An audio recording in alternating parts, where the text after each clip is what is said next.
Мили приятели, скъпи деца на деня, добре дошли на своя седми събор, т.е. на новата субстанция, с която почвате да работите в света. Щедростта не може да бъде измерена, когато е дело на боговете и когато е дело на нашия Отец. Затова трябва да отдадем с молитвата си благодарност Нему, а след това служение за нас. Отче наш, който си на небесата, Отче наш, който си във волята ни, Отче наш да бъде Твоята власт. Научи ни, живи да бъдем в Тебе, светли в дух и път. Мисъл чиста и достойна в изповеданието ни. Обич към всичко в света, защото Ти си сега и във всички векове.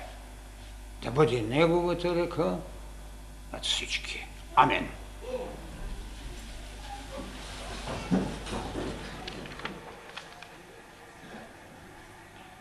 Мили приятели, деца на деня,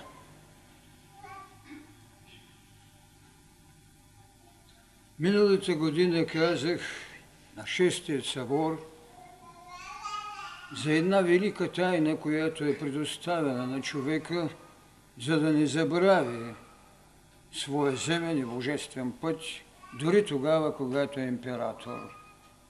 На лявата ръка на императора се вързваше златната турбичка Акакия, в която има пръст. От пръст е направени. Но когато говоря за тази пръст, аз говоря за плътта на цялата планета, която от ръцете на Отца изпипа това, което нарекохме тялото на Адама, а след това диханието на Отца, което направи живата душа.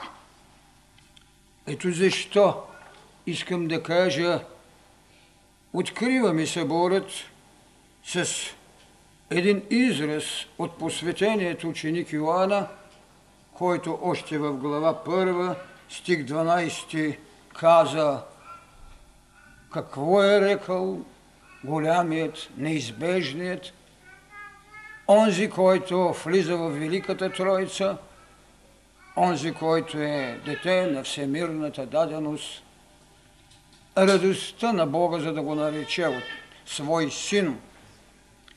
Така, а на всички уния, които го приеха, на вярващите в Неговото име, даде възможността да станат чада Божии. Ние заслужено можем да носим упрека, че казахме, че човекът е един Бог в развитие, но ние винаги имаме опорността за безспорното, че човекът е Бог в развитие, защото онези, които са повярвали в Отца, станаха чада Божии. Днес ние имаме своя седми събор. Тези, които са изчели книги с окултното, тези, които са чули лекции, знаят, че човекът има 7 тела,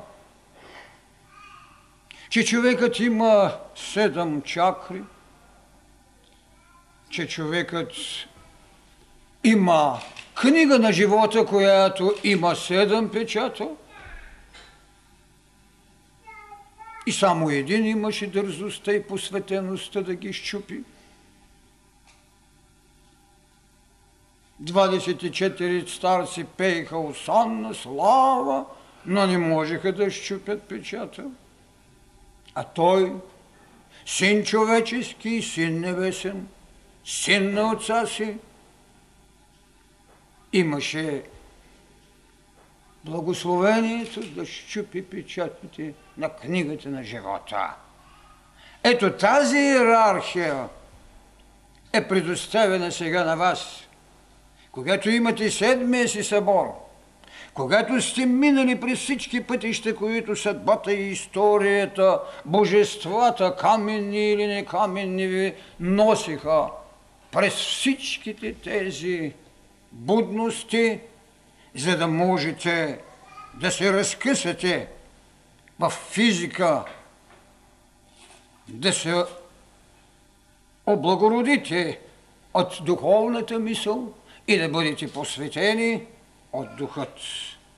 Така, волята на Възкресението, която е изпълнена, защото мъдростта е учение на възкръсналия. Ето защо можем да се попитаме какво иска битието на мъдростта. Мъдрост е имано винаги. Мъдростта на биологичната даденост да се самосъхрани.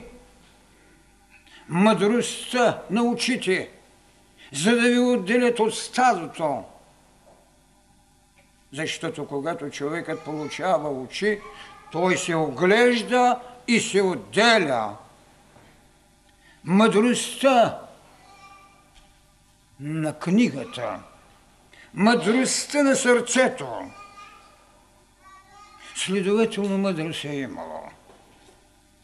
Но те са били мъдрост на отделната наша субстанция.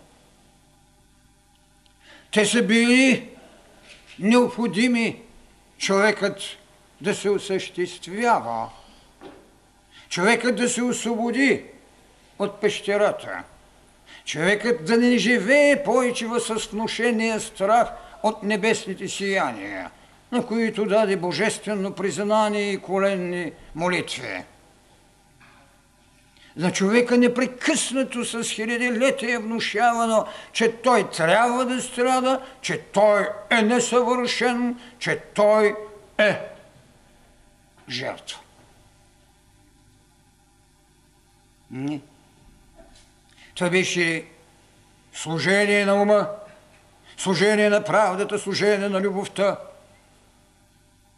но служение на мъдростта като мирово битие е нещо съвършенно друго. И то се носи от тази велика духовна вълна, която ние нарекахме вълната на мъдростта, мировата духовна вълна на мъдростта. Непросветният лъч на тези 7 лъча на познанието, с които ние се усвояваме от свободата към пленничеството. Защо? Защото умът ни, когато се освобождаваше от дивото у нас, го правише покорник на нейните искания. Беше ли мисълта най-съвършеното, която приложи учението за правдата? Ако беше така, нямаше Христос да дойде да каже: око за око, зъб за зъб, свърши. Аз ви казвам, обичайте врага си. Услугата, която направи умът на човека, беше еволюция за човека на биологията. Той живееше за себе си, търсейки себе съзнание, но не живееше за мировост, създавайки от себе си Бог, който е в еволюция. Когато се служи на мировата даденост, тогава ние казваме, че това е човекът, който е Бог в еволюция. Тоест, човекът с другата субстанция. Както през 7 години тези, които познават културата на окултизма, сменят своята биологична клетност, сменят своята мисловна клетка, сменят приложението на молитвата. Ето защо не само е дързостно, но позволена необходимост в пътя на еволюцията и съвършенството за иерархия е че време е да се сменят лоши божества с човеци, които са добри богове.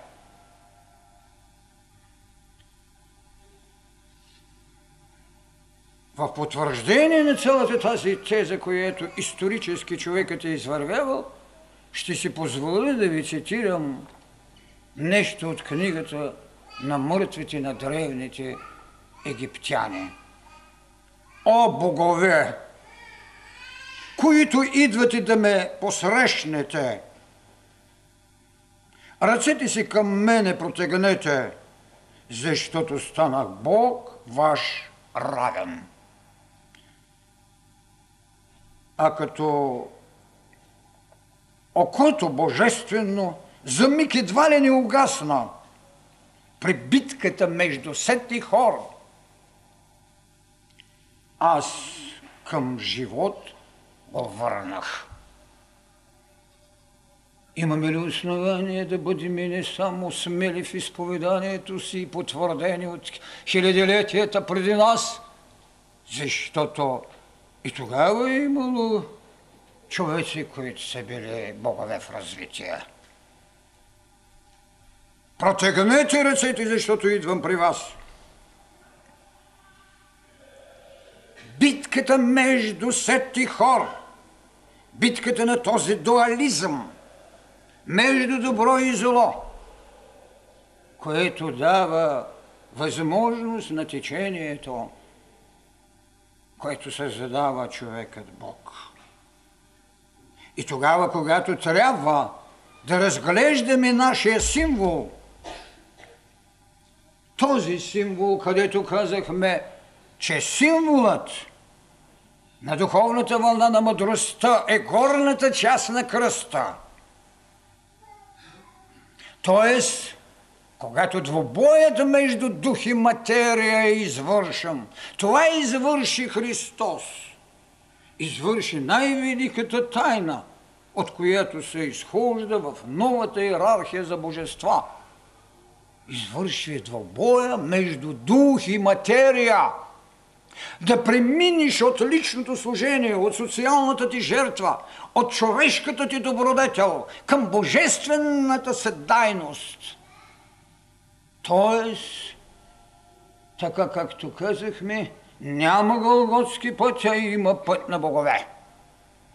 Голготски път, пътя на божествеността, която ви прави възкръснал, защото възкресението е вече служение на мировост.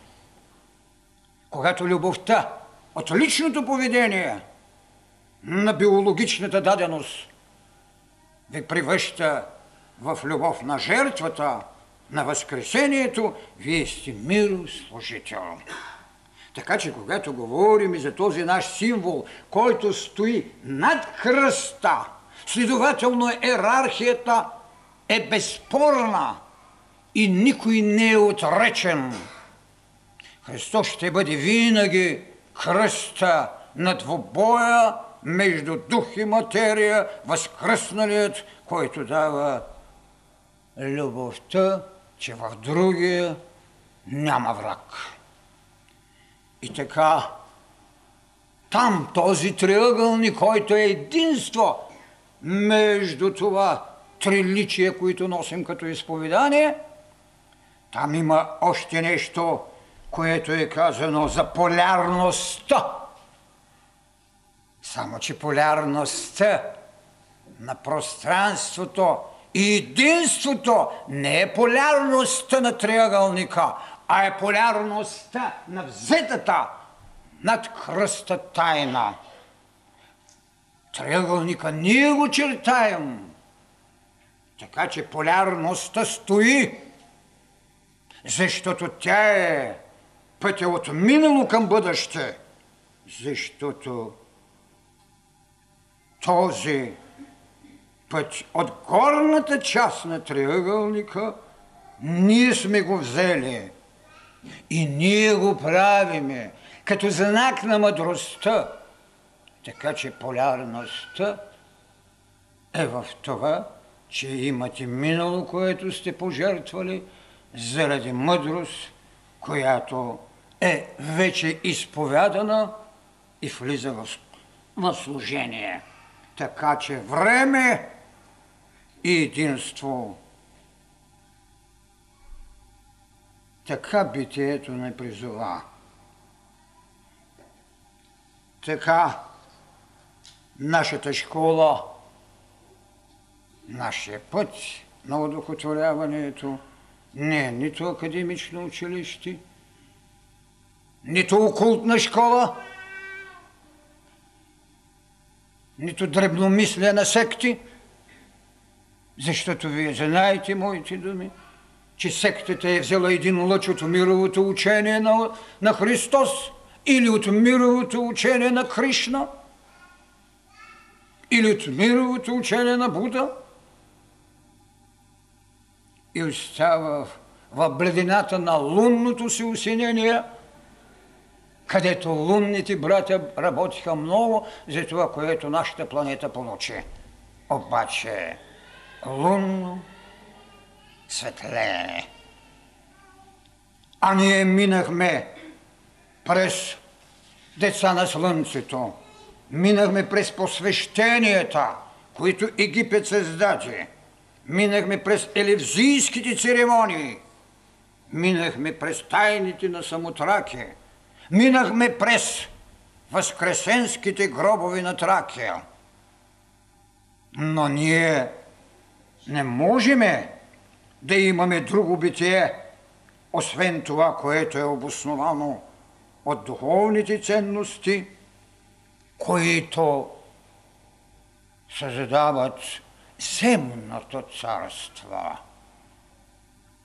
Мъдростта трябва да набогати присъствието на земното царство с ценностите, които Бог и Неговите деца ни дадаха. Къде прати Бог Адама? Защо го потърси? Къде се изгуби Адам? Адаме, къде си? А той се позна в биологична раздяла със своята единност. Раздяла дойде, като изведаха Ева. Живот. Живот на планетата. Така че, осветявайки всички йерархии небесни, време, ведно с това, което казахме, мирово служение, да създадеме ценностите на мъдростта на царството земно, защото никой не може да ви отнеме царството небесно.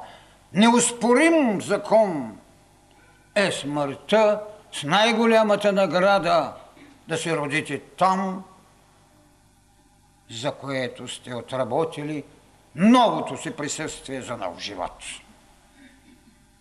Така че мировото служение обхваща цялото наше планетно всеотдайно сеяне на мъдростта. То трябва да създаде благодатта на земята. Земята не е отречена, земята не е прокълната, нито чадата на земята са прокълнати, защото те са нейна плът и дихание на Отца. Ние четеме в Светата книга разкаянието на Отца, че ги е наказал. Ние четеме възнегодованието му, че този народ само с уста го почита, но в края на края ще казва, че няма да си позволи вече да го унищожава. Прозрението е новият метод на познание, защото той е част от интуицията, сложена в работа на земното царство. Така че историята и човечеството са вече отдавна банализирани от традиции. Страхът на човечеството да прави евристика в царството на Отца си, който е в него, трябва да спре. Този, който не може да открие божеството си, прави само елементаризмите, че е изповедник. Защото Христос ви рече: как казвате, че обичате Отца си, а брат ви, който е до вас, не го обичате? Какво поклонение се прави на Отца, когато вътре в себе си не го изведеш на живот? Как отива този велик посветен на Египет, за да каже на боговете: ръцете си към мене прострете, защото станах Бог ваш равен? Можем ли да ги оплекнем в богохулство, колкото е модерно сега?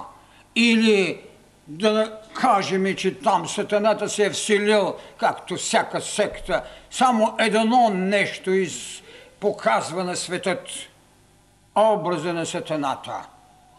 Значи извеждат себе си, защото няма сатана вън от човека. Това показват. Беше дошъл един, който каза: аз ще ги заклетва тук, аз ще ги уморя. И къде, защо търсите другади сатаната? Търсете го в личния му вид. Така че идеята за откриването, за евристиката трябва да бъде една велика тайна на мъченикът, не на измъчения. Много грешна теза на човекът да се внушава идеята да бъде малтретирал собственото си битие, за да бъде достойно представен пред Отца си. Най-голямата хула, която Ренесанса може да ни донесе, е непрозрението, за да пеем хвалебна песен на Данте Алигиери, че ни даде 9 кръга, в които натъпка човешкия род. Има ли по-голяма гавра към Бог? Добре, сложи ги там, нарече недобродетелите с всичките им имена. Минават 7 века, стана ли друго? Какво? Някой дойде да напише сега 12 кръга. Дайте на човека възможност да отвори храма и да си намери олтаря. Не мъжете олтаря с кръвно жертвите, каквото прави още юдеизма, или корбанщината, която прави още нашето християнство. Отворете, сложете оная звезда, която астрономи още търсят, Витлеемската. Няма да я намерят, защото тя бе именно звездата на мъдростта и я видяха само 3 влъхви, 3 посветени. Това служете. Служете си Витлеемска звезда или на своя роден час звездата на мъдростта, за да ходите път към учението на любовта, за да надкрачите прага за мъдрост. И то не мъдрост, която ще ви даде наградите на времето, не оскарите, Не Димитровските награди. Не, господа. Единствената награда, която трябва да има човек, това е да позволи на еволюцията това, което писахме, да еволюира злото, да позволи на прозрението да направи човек толкова властен, че никога да не бъде подчинен на всекидневие. Позволете в края на краища на откровението, което е луч на интуицията, да ви намери място в йерархията на посветеността. Нямало посветени, всяка религия може да ви каже, но вътре в нея се крие нещо. Този, който знае да чете, знае как рече Христос. Имаше много тайни още да ви кажа, но не сте готови. Тази приша, която рекох на улицата, елате да ви разтълмя в моя дом. Дом на новорождението. Така че позволете на еволюцията да ви освободи, да направи злото да еволюира. Както сме казали, няма зло, има не еволюирало добро. Позволете на прозрението да ви махне веригата. И дайте на интуицията да ви каже мястото, за да не сядате на първия ред, както каза Христос. Не бързайте да сядате на първия ред, защото след това може да дойде онзи, който ще стане причина да изживеете срам, че трябва да бъдете преместени. Така е. Някога казах, умореното човечество, което бе лишено от прозрение, търсеше оракула. Оракула винаги му е давал и сибилите, му е давал двойственият отговор, защото вместо да търсите оракула, намерете себе си. Там той ви чака. Без него вие не можете да направите живот. Така, щастието на вашия избор да бъдете служители на мировата вълна на мъдростта, трябва чрез прозрението да ви направи безсилни към миналото. И в посланието тази година беше казано: не търсете спомена за миналото, спомена за човека, а живеете с динамиката на деня, че той е Бог в развитие. Това трябва да ви даде. Вие трябва да имате унази властност, която избира бъдеще, а вие го показахте. И разбира се, че е неудобно да бъде подчертавано. Не заради това, че нямам основание да го призная, а заради това, че една от най-великите тайни и добродетели беше смирението, което и до сега не е обидело нито съдбата, нито Господа.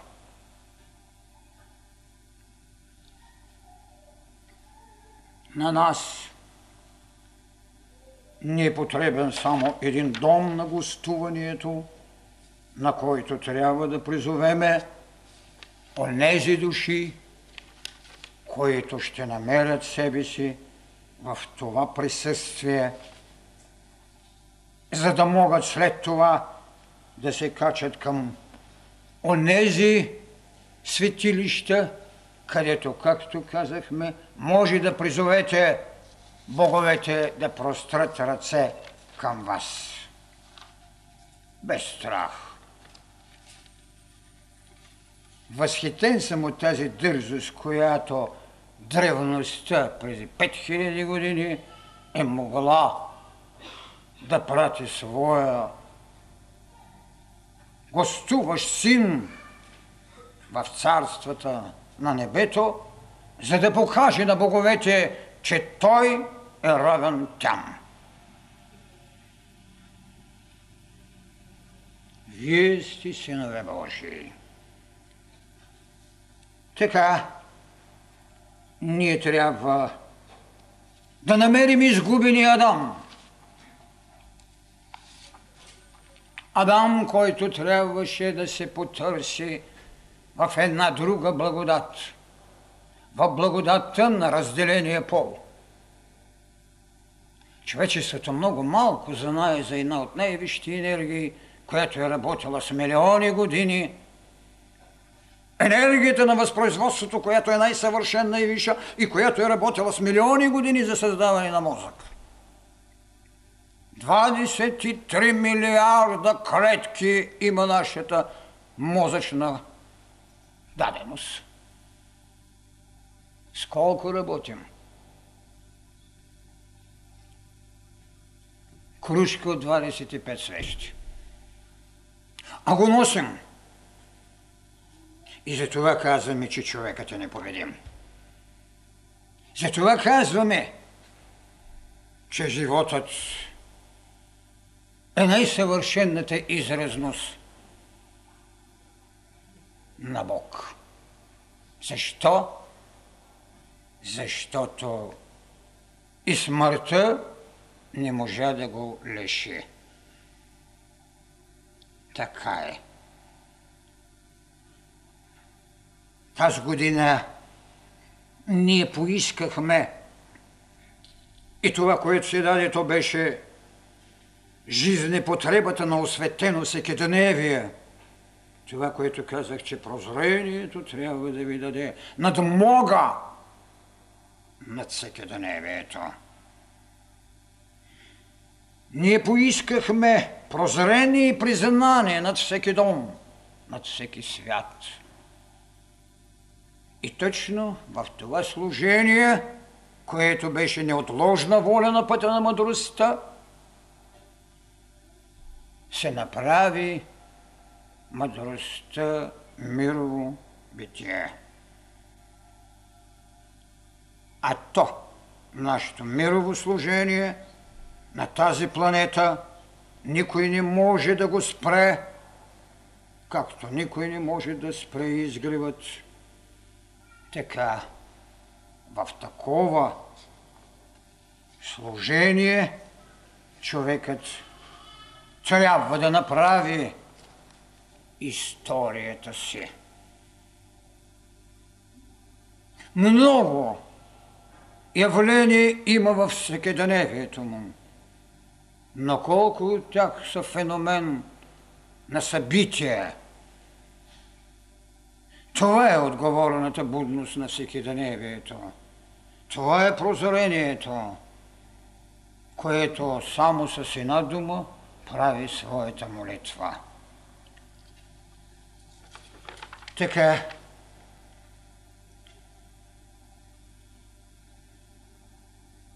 да бъдем благодарни, за да не се чуждеем, колкото и да сме далеч. Така че идеята на съборите да не се чуждеем, колкото и да сме далеч. Казах, че те са кръстословицата на споменът ни. Те са в същото време идея за свобода. Човекът не може без съсед. А нашата поговорка казва, че съседът е по-потребен от брат. Така се създава целостта, че всички са деца на Отца, а не съседи, където плетът ги дели, но злоязичието още повече ги разделя. Свобода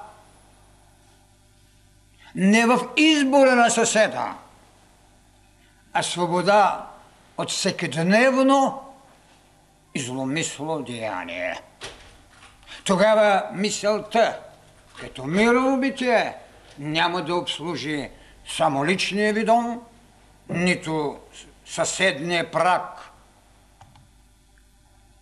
а ще прелива в мировата душевност, която храни това, което наричаме духовни вълни на човечеството, която създава степента на посветеници. Посветеният е потребен толкова на себе си, колкото на мировата еволюция.